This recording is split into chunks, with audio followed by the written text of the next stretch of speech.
Welcome to Ham Shack Reviews. My name is Vince, and this video is going to try to answer some of the questions that people have setting up FT8.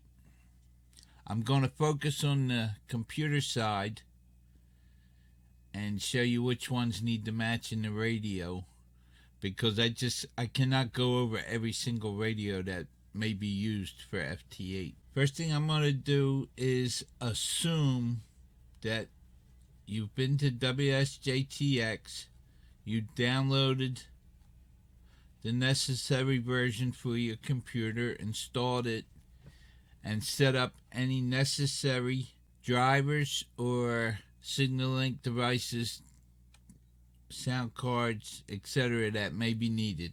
When it first comes up on your screen, this side may be white or it may start to populate. If it starts to populate, that's good, because some of the settings are already there. What we're going to do, we're going to come down over here on the right hand side to where it says menu and click that. What that does is gives you this list of menus here at the top. We're going to click File. We're going to drop down to Settings. Here's where we set up. Your first one's here.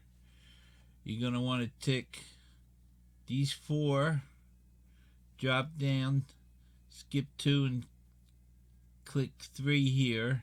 And then we're going to jump over to audio, and you're going to want to set microphone, USB, audio codec, and output to speaker, USB audio codec. Then we're going to drop back to radio. Here you're going to want to pick the model radio you have. This helps to set up wsjt-x to match your radio. Then you're going to click the serial port that you set up. It should be an enhanced serial port that you set up for FT8. Then you're going to come down and click your baud rate. Now I got mine set at 38,400, but I also worked it at 4,800 at one time. So dropping down.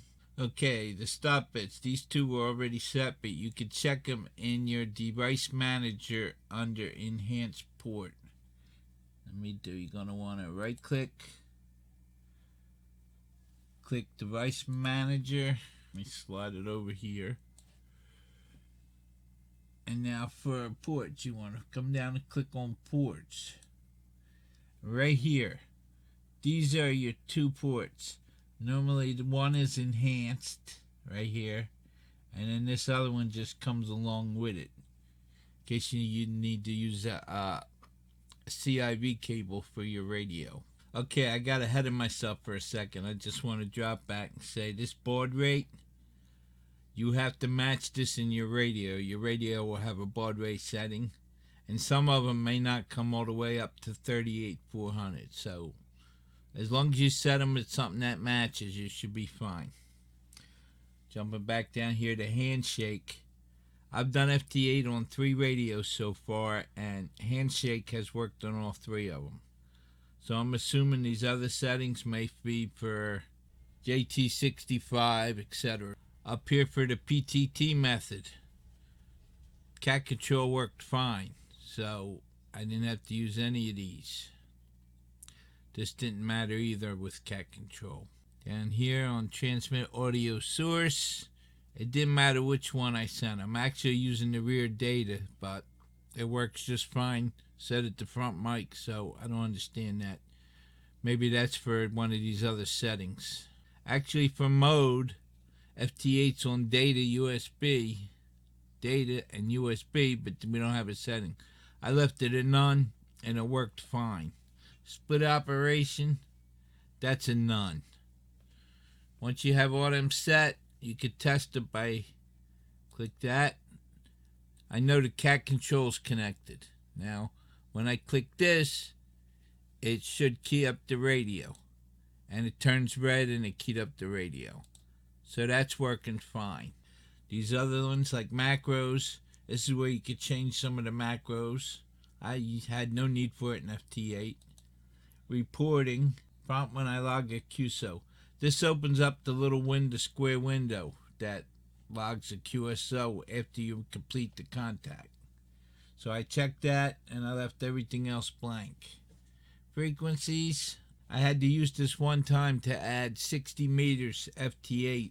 Click on the necessary one and hit OK, and it adds it for you.